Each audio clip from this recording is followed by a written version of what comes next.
race fans, it's Taylor, and welcome back to Above the Yellow Line, the show where we talk all about the NASCAR Cup Series, and today we are throwing it back all the way to, I think, January 13th of 2022 this year to look at my preseason predictions, see how bad I did, and see how well I did, because I think I did okay on some of them. So we're going to reflect, we're going to see. If you want to roast me in the comments, roast me in the comments. That's what we want to see. So, without further ado, let's throw it back to January me to look at what I thought 2022 was going to look like.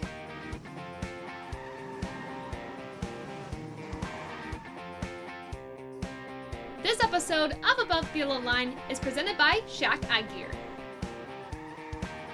So let's start with prediction number 1, going with Brad Keselowski. Oh, I'm nervous already. So, we know he's going to be at RFK. Part-time team owner, full-time driver, that comes with a lot of expectations, but I think he might have an advantage here over the rest of the field. And yes, he's going to be in a new team, but he's also, like I said, a team owner. He's going to know these next-gen cars really well because he has to, for his team, he has to know how to best change these next-gen cars, how to get the best performance out of them at least. So, here's what I think is going to happen for Brad. I think he's going to get 2 wins next season. I know this might be a lot, but I think if anyone can do it... What was I thinking?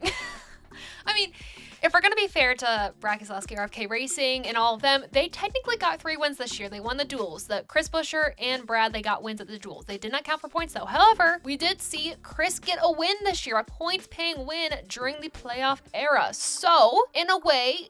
on a technicality, there were more than 2 wins for RFK Racing. However, for Brad, though, it did not happen. He was close sometimes. I will give him that. And then just things went to crap. It was not his season. Obviously, I mean, I don't want to say this is a season to forget for Brad. I think it's just one that he's like, this was definitely how it's going to be when I'm running as a driver and a team owner. But I think they have a really good shot to be better next year. So here's to hoping for Brad. I really thought he had a good chance at Daytona this year, at Talladega. He had a few good chances too at other tracks, even short tracks, intermediate tracks, just was not able to seal the deal. Speaking of 2022, let's talk about the driver of the 22, Joey Logano, for prediction number 2. Old teammate Joey Logano. Now, here's the thing. I'm kind of stealing this prediction from Dom Joseph, who Thank you, Dom. He thinks that Joey Logano was going to go into the championship for and possibly be the champion for next season. And here is why. If you look at the stats, we pulled up stats. Joey Logano has been in the championship 4. It's pretty impressive. So if the trend continues, then Joey Logano should be in the championship 4 this season.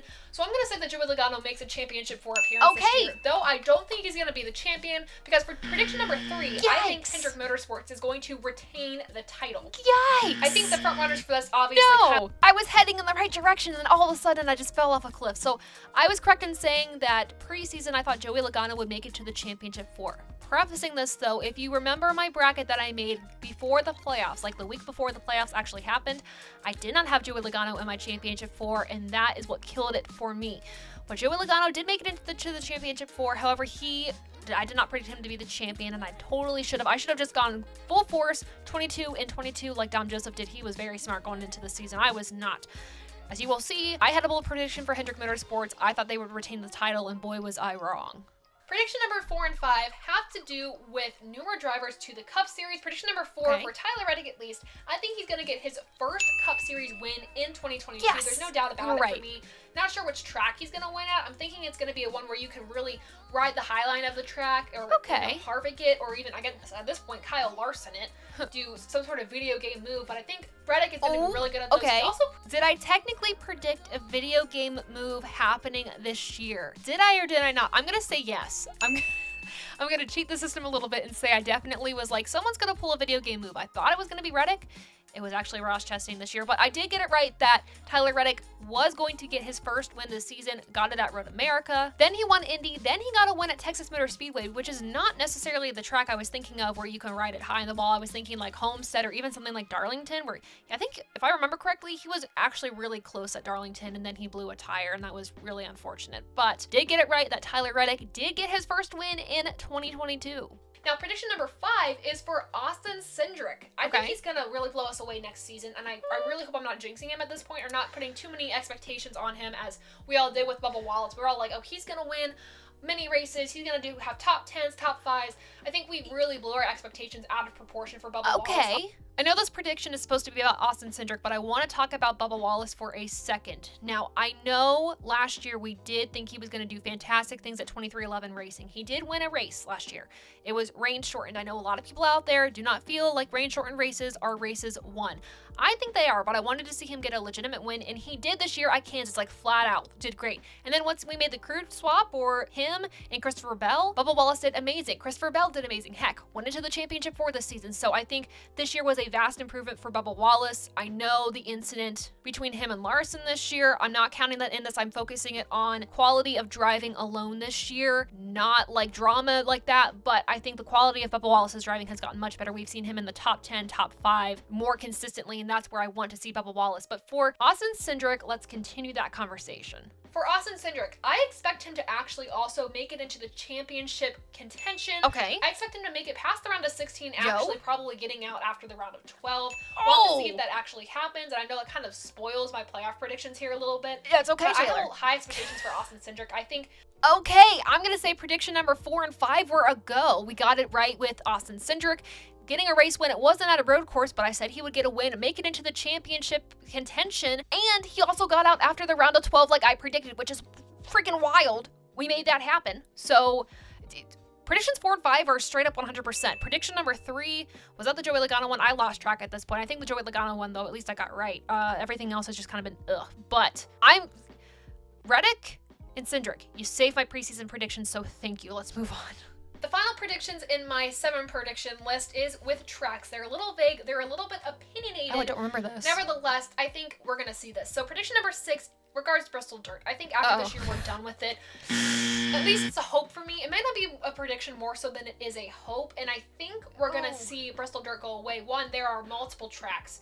I watched the rest of that prediction, so you did not have to. If you want to watch the whole video, though, it is on the old ATYL page. But basically, I just go on to talk about how Bristol Dirt needs to go away after 2023, or I think it will because there's more tracks that we could run at. There's going to be bold schedule changes for 2023 or 2024, which is what Steve Phelps and then Steve O'Donnell hinted at and everything like that, Ben Kennedy.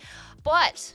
and I will say, this is also on the old ATYL channel, my predictions are my thoughts on Bristol Dirt this year. It was so much better than last year. No, I do not think these cars should run on dirt. That is my personal opinion. I also think if we're gonna run on dirt, we need to go to a track that actually specializes in that, not ruin Bristol, because Bristol is fantastic. However, I know the short track racing this year wasn't fantastic with the package. That being said, I think this year for Bristol Dirt was pretty stellar. Also wrong in the fact that I think Bristol Dirt is going away. I don't necessarily think it's going to be staying in the next 5 years in the sport. I think at that point we'll probably move on to something different, especially since we're talking about going international with our racing at this point. And we're trying to bring some old tracks back, and we're also going to the Chicago street course, and we might have more street racing, which I'm also totally not a fan of. But regardless, I think Bristol Dirt is not here to stay long term, but it's definitely going to be here in 2023, probably 2024, and 2025 is where I'm going to be a little iffy on it. But that was a bad prediction, Taylor. Look, past Taylor, I am sorry. That sucked.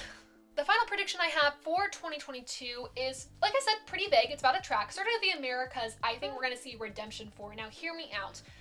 If we did not have the rain that we had and the horrible calls from NASCAR and the dangers and all those crazy wrecks, I think we would have liked this track much better. I think we have to give it a second chance, and I think, weather permitting, we have a really good race this year. I think COTA is set to be set in the NASCAR Cup Series schedule for years to come. I love this track personally. Okay. The years to come comment is where I'm going to stop myself because I don't think we're going to see this track on the schedule. Now I'm going to predict probably past like 2025, 2027, just with everything new that we want to do. And the quality of the race that we saw this year, in my opinion, was not the best. I gave it a rating of, I think, 78%, which isn't bad. I mean, it's decent. There was a lot of great competition. We saw a lot of guys taking the lead, but the package wasn't as good as I would have liked to see at Circuit of the Americas. Granted, though, it was a lot better than what we saw last year because the weather. Again, we cannot control the weather as much as we would like to. NASCAR happens outside. So, all that to say, this year at Circuit of the Americas was better, but I do not think it is a track that is here for years to come. But it did have redemption in my eyes this season, so I'm going to give that prediction an A+.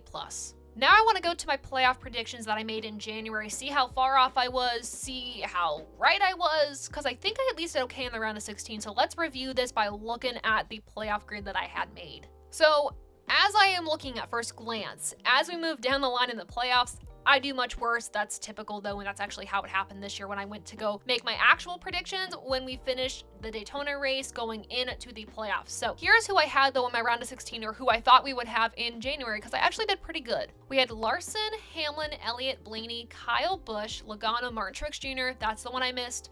Byron, Bell, Bowman, Harvick, Keselowski is another one I missed. Kurt Busch, on a technicality, was one I missed. Cindric, Reddick, and Chastain. So out of all of those, I only got 3 wrong, and taking their places was Austin Dillon, Daniel Suarez, and Chase Briscoe, which I did not expect any of them to make it into the round of 16, so props to them for making it in, and actually some of them going farther than I expected.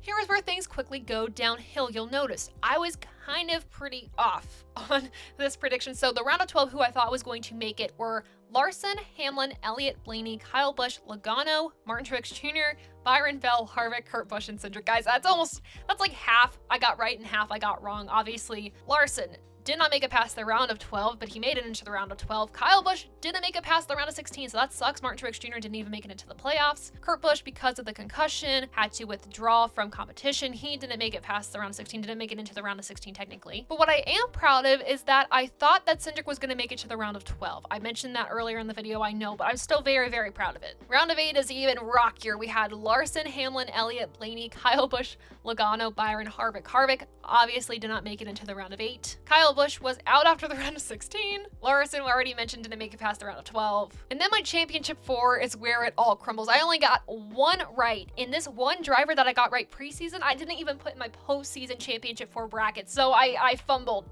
really bad, even preseason and going into the championships. In my championship 4, I had Larson, Hamlin, Blaney, and Logano. Very shocked that Larson didn't make it to the championship 4, or past where he did. Hamlin close, and then we saw the video game move from Chastain. This year's championship 4, I will say though, was really good. And then to put the cherry on top, I thought Larson was going to retain the title. Obviously did not happen.